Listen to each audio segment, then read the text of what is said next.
Family Theater presents Gene Lockhart and Bobby Driscoll.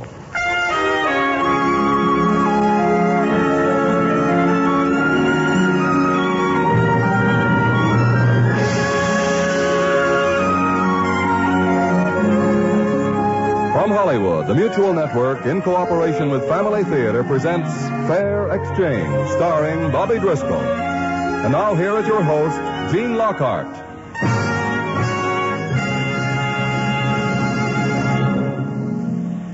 Family Theater's only purpose is to bring to everyone's attention a practice that must become an important part of our lives if we are to win peace for ourselves, peace for our families, and peace for the world. Family Theater urges you to pray. Pray together as a family.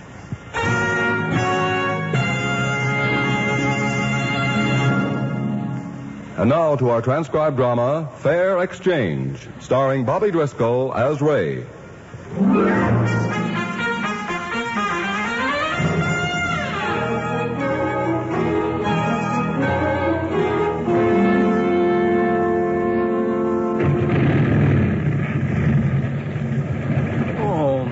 This is some sickle. It ought to be. It took me long enough to get it.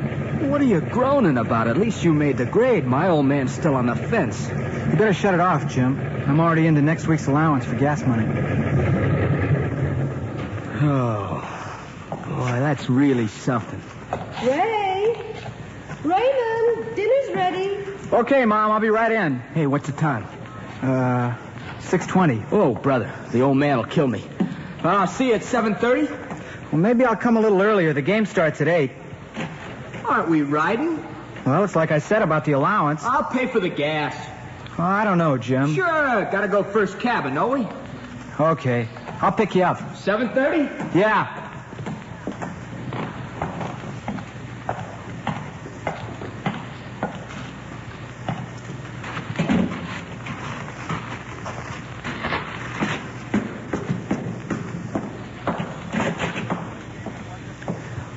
Okay if I wash up in the sink, Mom? Yes, but be sure to get that grease off your hands. Okay. All of it. You know how your father feels. Sure. Is Pop home yet? Dad, Raymond, Dad. Sure. Is he?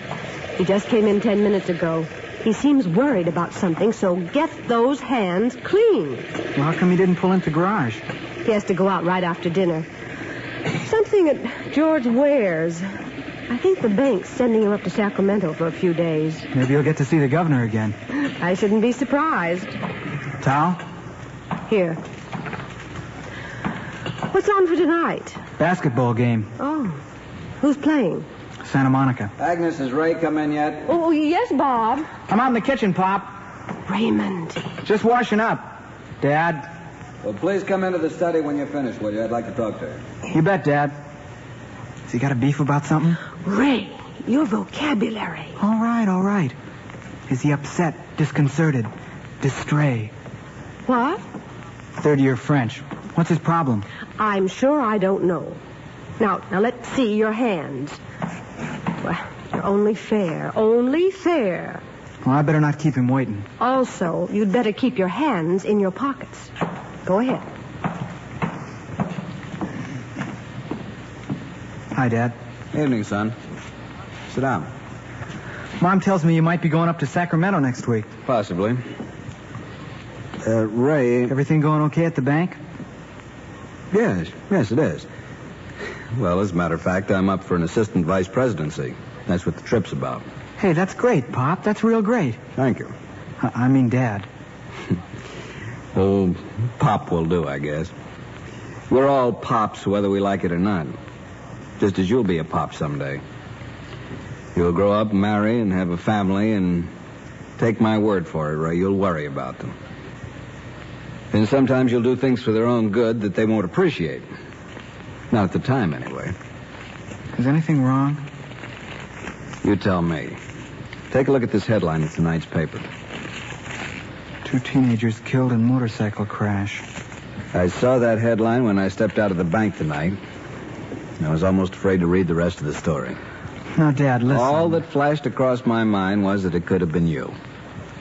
You and Jimmy Ware. But this guy was a nut. He was doing 70 in a 35 mile Ray, zone. I know all that. It's always the next guy who's taking chances. I promised you I wouldn't speed. I know you promised, and I know you wouldn't consciously break that promise, but... Well, this is something that I'm just going to have to do, and if it means that you go around hating me for the next 6 months, all right, hate me. But at least you'll be alive to do it. Dad. You're going to have to sell that motorcycle. That's all there is to it. One maniac gets himself killed on the freeway. I'm not at all sure he was a maniac. He came from a good home, good family. What's that got to do with it? It's all you can judge by, son. Believe me. Well, I come from a good family, and I don't speed. Do you know what I've been going through the last few weeks since I bought you that motorcycle? Oh, now look. Every day at the bank, George Ware comes to work telling me how his son Jimmy is after him to get a motorcycle like the one you've got. Well, that's not my fault. Every day I'm becoming more and more convinced that I made a mistake in buying it for you. Just because Mr. Ware won't let Jim have one? Because the thing is dynamite. It's like giving a handful of razor blades to a 2-year-old. Oh, thanks. Thanks for the compliment. Ray, you're 18. You haven't exactly learned everything. I don't say I have, but I told you I'd be careful, and I'm being Son, careful. you can talk until you're blue in the face. I have made up my mind. One guy on the freeway. And it could have been you. You sell the motorcycle, the subject is closed. Dad? Did you hear me? I was just going to ask you what I should do with the money I get for it. Well, it'll be your money. It was your present. Maybe you'd like to buy that set of golf clubs you've been talking about. Could I buy a second-hand car? Well, that would depend on the car. I'd have to see it. Okay. Ray, you probably think that I backed down from something. A month ago I said you could have the motorcycle. Now I've changed my mind. No, you're the boss. I have to do what I think is right. If it means changing my mind, then I have to do that. I haven't learned everything either. Can I just ride it to the basketball game tonight? Last time. No. It'll be the last time. No, you've driven it for the last time. And from now on, I'll be able to sleep at night and pick up the paper without worry. Bob, dinner's ready. All right, dear. You'd better sit right down and eat too, son. Sure, Mom. If you're going to walk down to pick up Jimmy, you'll want to leave a little early.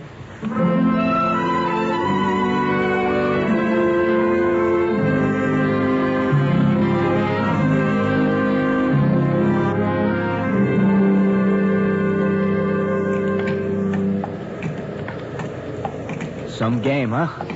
Yeah, Oh, we sure clobbered them. sure did. Hey, look, you're not sore at me, are you? It wasn't my fault. I'm not sore. I was putting a buzz on my old man for a sickle a long time before you got yours. I know. It's not that. It just burns me up to lose the thing on account of somebody else's accident. That's the way they got us figured. If you're 17, 18 years old, automatically you're a mental case. It really beats me. Think there's any chance your pop might change his mind after he cools off? No, not this time.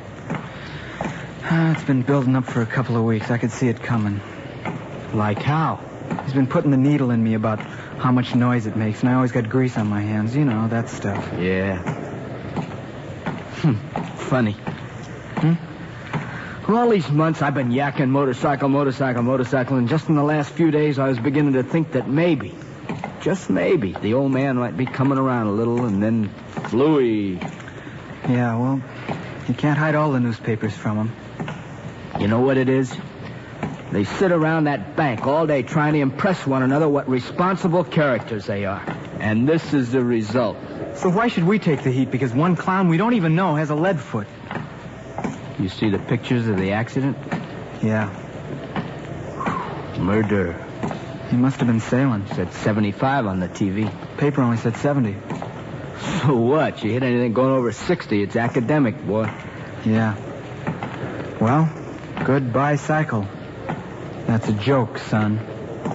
Hardy, har. Thanks. How soon you got to get rid of it? By the time Pop gets back from Sacramento next week. Boy, it doesn't give you much time, huh? He says if I have to sell it for less than $200, he'll make up the difference. 200. He wants it gone real bad. Oh, no, that's a shellac, and you paid $250. Yeah, and I got taken, too. The thing's almost 4 years old. 200, though. That's an awful good price. I don't think I'll do any better. Hey, listen. Would you sell it to me?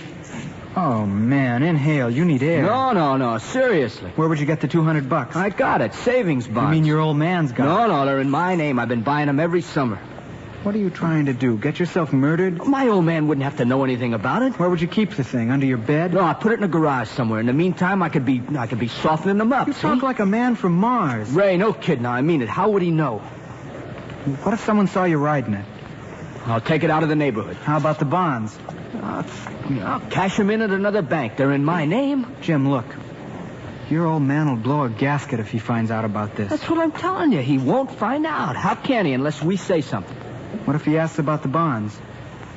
He's almost forgotten I own them. Now, Ray, come on. Isn't my 200 as good as the next guy's? Isn't it?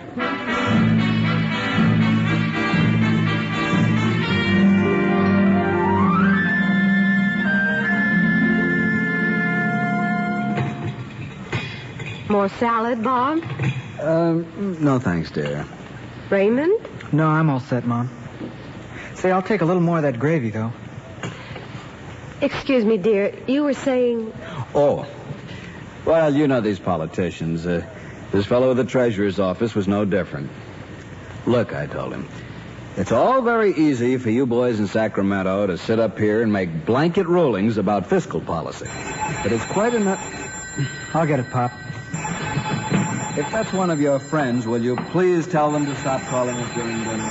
It's probably about the ad. I'm sorry. Hello? Uh-huh, that's right. Well, what year's the motor? Yeah, it sounds great. No, I can't go over 200. I'm afraid that's the top. Okay, thanks for calling anyway. Bye. Would you be good enough to tell me why you have to advertise for a used car? The papers are full of ads. Well, they're all stock jobs, Pop. I'm looking for something different. A drag or a rod, is that what you call what you're looking for? You might.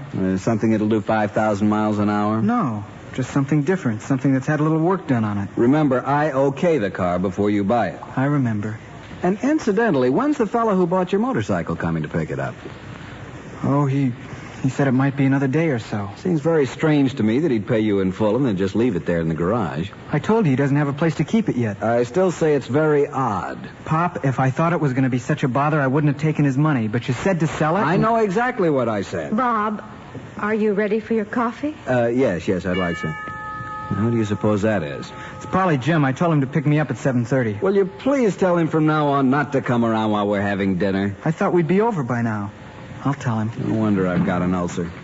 I'm sorry. I thought we'd be over. Don't be late, Ray. I won't, Mom. Where are you going tonight? Just the movie. You need any money? No, I'm okay. All right, don't be late. 11:30. Okay, I won't. All right. 11:30, no later. I will. Have a good time, dear. You bet. Night. Good night. What kept you? You, leaning on the bell. You told me to come by 7:30. Pop didn't get in from the bank till half an hour ago. Well, neither did mine. Okay, so from now on, don't lean on the bell, huh? Okay. All right, what's the problem? What's eating you? You've got to get that sickle out of here. Told you I was looking for a place. Well, you got to find one. Pop smelled something sour right away.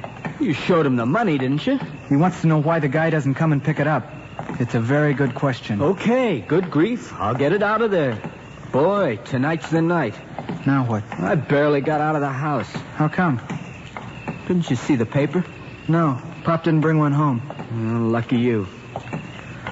All new headlines. Teenagers. Another accident? A holdup last night. 2 guys in a hot rod wounded the grocery clerk. The whole works, you know. Oh, crazy. So during dinner, I stand trial for everybody in the human race between 16 and 21. They catch him? Yeah, I wish they had. Boy, guilt by chronological association. Now, what kind of a word is that? Oh, I picked it up today in social studies. As soon as you hear them, you got to use them. Otherwise, they don't stick. Oh, boy, you're a brilliant scholar. Yeah. Look, can I have till Monday? To get the sickle out? Well, it can't be tomorrow or Sunday. Your pop will be poking around at geraniums or something. Okay, Monday. But that's the deadline. Hey, I hope it's a good movie tonight. Did you call Janice? I saw her at school. She and Peggy gonna meet us inside or outside?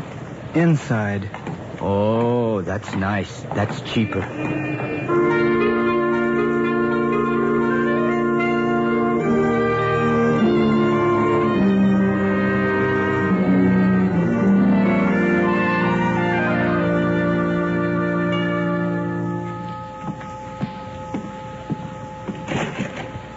Yes? I'm looking for the person who placed the ad for a used car. Yeah, it's me. How do you do? My name's Whitley. I'm Ray Stelson. Glad to know you. Come on in. Well, I pulled a car around the alley. I thought you might like to take a look under the hood. Sure, you bet. We can go around the back by the walk here. Okay. What kind of job is it? 34 Ford Coupe. Original engine? No, 48 Merc. There's been a lot of work done on it. There it is. Say. Well, what do you think? Looks great.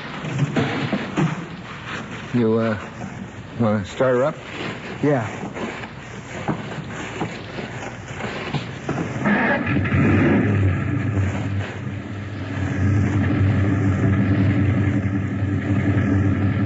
Sounds like she's got a lot of juice. Take it from me, she has. What are you asking for it? $175. That's a good price. Well, I'm looking for a quick sale. I got a job up north. Starts Monday, so I got to unload this fast. It's got to be today, huh? Yeah, you see, I still owe nearly $100 on it, the finance company. They're closed tomorrow, so if I don't pay them off today, I can't deliver the pink slip. Yeah, I see. I got another prospect who'll go $150 spot cash, but, well, I hate to let it go that cheap if I don't have to. No, I don't blame you. The only thing is, my father's got to okay the car before I buy it. Both the folks went into L.A. this afternoon. I don't think they'll be home before dinner. You think he would okay it? Yeah, I think so. Looks in real good shape. Those two front tires are practically new. Yeah, I'm hip. Well, I don't think there's any doubt he'd give me the okay. Was he the one who has to pay for it? No. No, I got the money right with me. Well, look, why don't we do this? You feel pretty sure your pop would okay the deal. Oh, yeah. Even he could see this as a bargain. Okay, let's do this. You give me $100 part payment on the car. I'll give you a receipt and leave the car and the keys here with you. Then you take the $100 over and pay off the finance company. That's right, and tonight I'll come around about 6, and if your old man's agreeable, you pay the other $75. I'll sign the pink slip over to you, and we're all squared away. Yeah. Yeah, I guess that's all right. Well, I don't think there's any chance he wouldn't okay it, but... Well, if he doesn't, we just drive over to the guy who offered me $150. I'll sell him the car, pay you your $100, and then everybody's square. Yeah. Yeah, that'd do it. You see, this way, though, if you buy it, I'll pick up an extra $25, so I'm willing to take a chance. I don't blame you. I'll start making out the receipt, okay? Yeah. Yeah, swell.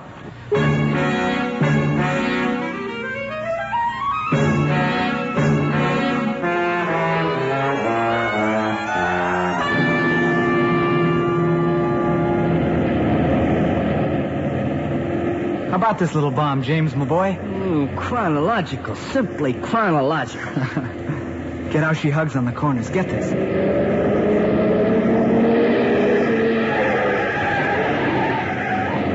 man, you don't even know you're turning. Say, I better drop you off. It's almost 6. The folks will be getting home.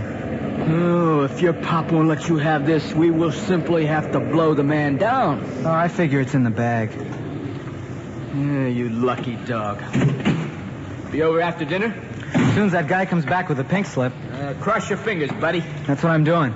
Take it easy. See you tonight, Ray.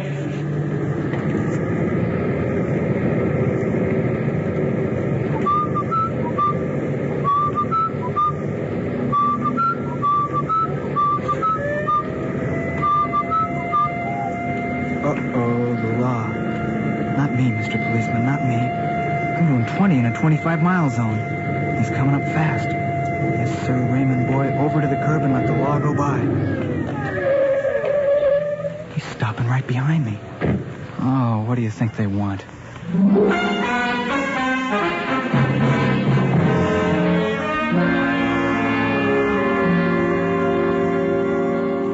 Raymond, I'm going to get the truth out of you if we have to sit in this office all night. I'm telling you the truth, Lieutenant. You're in possession of a stolen car. I told you I bought it this afternoon. But you can't produce the ownership certificate. I showed you the receipt I got for the deposit. Well, this receipt doesn't mean a thing. Hasn't got an engine number on it. The signature's almost illegible. Well, he left the car and the keys. It was just for a deposit. He said he'd come back at 6 o'clock. It is now 8:30, and your mother phoned 10 minutes ago. No one's come to the house. Well, if he's the one that stole the car, of course he wouldn't come back. He'd just take the money and go. Well, that's very neat. But it leaves a lot of unanswered questions. First of all, that car was involved in a holdup 2 nights ago. I know. I told you where I was 2 nights ago. Home studying. But your father was out of town. Your mother didn't get home from her bridge club until after 11. I was still home. Also, you've told your father that you got $200 for selling your motorcycle. But the motorcycle is still in your garage. Well, the man who bought it's looking for a place to keep it. What was his name? I don't remember. You signed the ownership certificate over to him, but you don't remember his name? Well, it was a common name. Well, could you describe him? Oh, I don't know. He was about average. You're lying, Raymond. I got the car the way I told you. You got the car by stealing it, the same way you got the $100 we found in your wallet. I never stole anything in my life. There were 2 of you who held up that grocery store. Who's the other one? There wasn't any other one. You did it alone? I didn't do it at all. Your father told me you showed him $200 last night. Now you've got only half of that. Who'd you split it with? I didn't split it with anyone. I gave it to the guy for the car. What guy? The one who gave me the receipt. Well, you could have written that receipt yourself. What was his name? Whitmore, I don't know, something like that. Doesn't look a thing like the name here. Well, that's what he told me it was. Fortuna speaking. Lieutenant, there's a Mr. Ware and his son to see you. Where? They seem to be friends of Mr. Stelson. Oh, is he still out there, too? Yes, sir. Okay, send all 3 of them in. Right away, Lieutenant. Looks like we're making a little progress. This Ware kid a friend of yours? My best friend. Come in.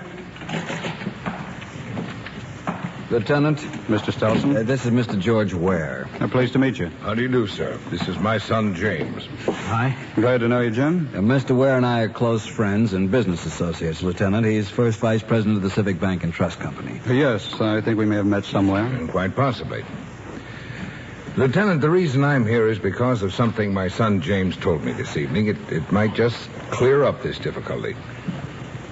Go ahead.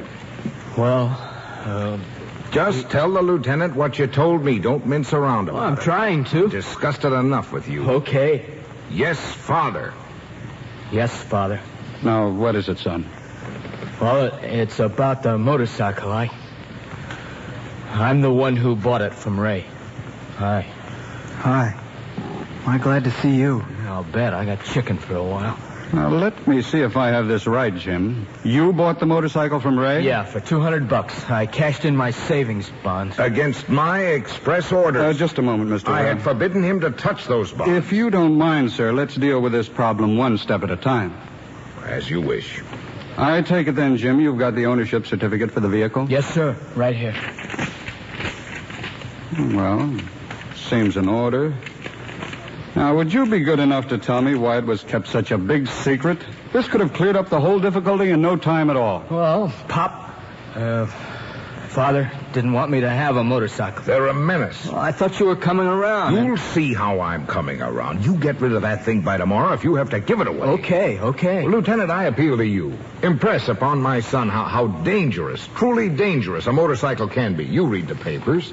Yes, I do, Mr. Ware, but I'm afraid you've come to the wrong party. What? I was in a motorcycle for 4 years before I got this desk job. It's like a hunting rifle or an automobile or anything else. All depends on who's handling it. I find that a most unsatisfactory answer. George, don't worry. I'll take it off your hands at cost. Oh, I don't expect you to do that, Bob. No, it's my pleasure. But you stand to lose $100 unless you catch whoever it was that fobbed that hot rod off on Ray. It's all right, George. I consider it a bargain. Come on, son. Let's go home.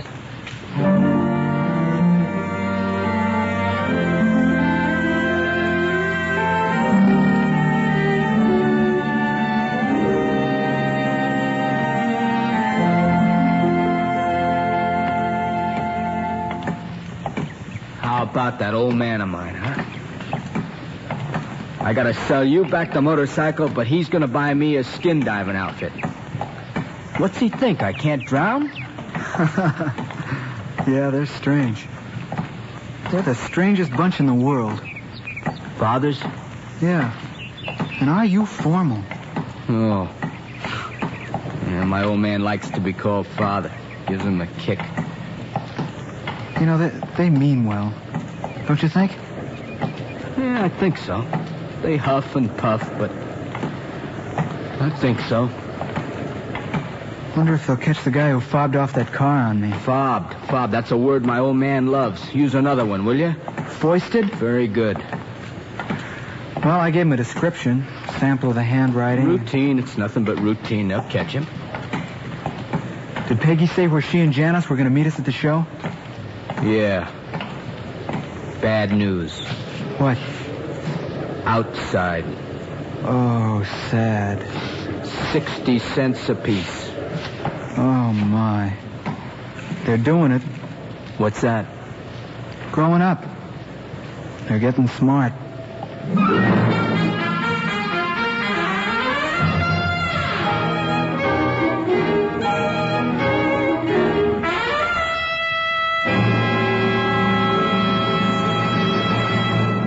This is Gene Lockhart again. I read something the other day that struck me so forcefully that I'd like to pass it on to you. I'm not sure where I read it. I'm not even sure I have the exact wording, but this was the main thought. That God, at our death, will not judge us by how flattering an obituary we receive in the morning papers, but rather, in one instant, he will look into the eyes and hearts of our family, our employees, our friends, our neighbors, our acquaintances, and literally everyone with whom we have ever come into contact during our lifetime. And he will know. That's a sobering thought, isn't it? That so many thousands of people will have a say in our final judgment. The shoeshine boy that shined our shoes 15 years ago. The counter girl that serves us our lunch every day. A school chum whom we haven't seen for 30 years. How would we rate in the eyes of these people? Most of all, how would we rate in the eyes of the people we know best? Our own family. They're the ones closest to us, the ones with whom we live and work and play, and if we're smart, the ones with whom we pray, too. For if, in our big moment of judgment, God can look into the hearts of our family and find that they were daily joined together and lifted to him in prayer, he will share his glory with us and our family forever. It's true on earth, as it is for all eternity in heaven. The family that prays together stays together. More things are wrought by prayer than this world dreams of.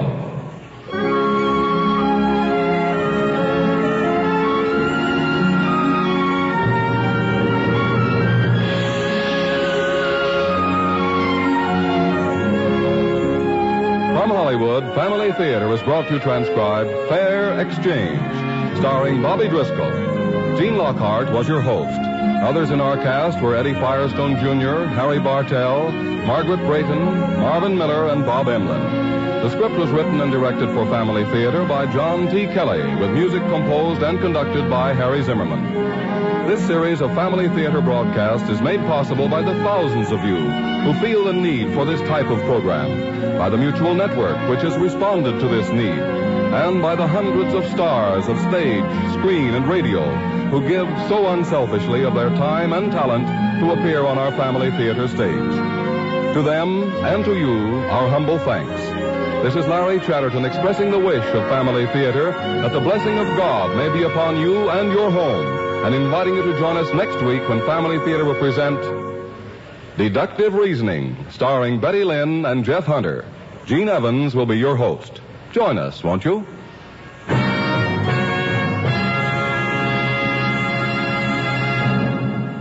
Family Theater is broadcast throughout the world and originates in the Hollywood studios of the world's largest network. This is Mutual, the radio network for all America.